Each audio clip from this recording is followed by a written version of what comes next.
Hello everybody. Today we're going to learn the tactic called remove the defender. This is an outstanding tactic because it's still all about the attack. You always want to attack pieces, mainly the king, but if you can't attack the king, you want to take and attack other pieces. But sometimes those pieces have things defending it. Let's take a look at this first position here. We are the white pieces. We can see that our rook is looking at the bishop, and we want to capture that bishop.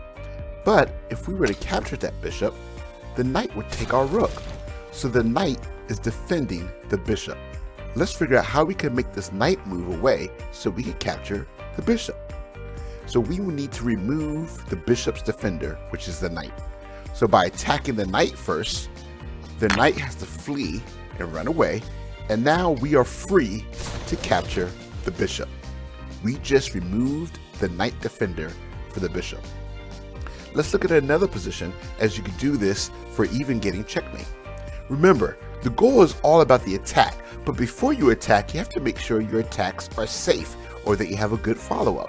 So when we attack, we always look to attack the king first. Right now in this position, I see that I have a rook aiming down this file, but my knight's in the way. I know that I have a bishop aiming down this long diagonal, which is great. Right now, the king can move here because my knight is blocking it, and the king can move here.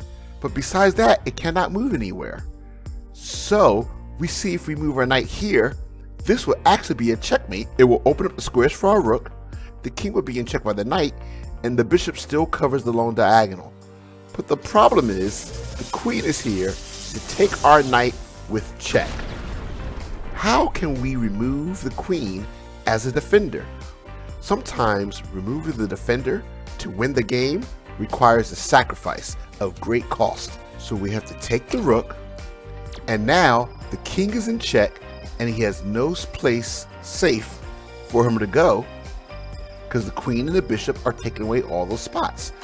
So the white pieces have no choice but to take the queen, and now the queen is no longer defending the h3 square. So we can now do our wonderful checkmating move with our rook taking away the f file and our bishop taking away the long diagonal. This is checkmate. Now, when you do your games, make sure you look to attack the king and attack other pieces. But before you attack, see if someone's defending them. And if there's a piece defending them, remove that defender. Now go attack!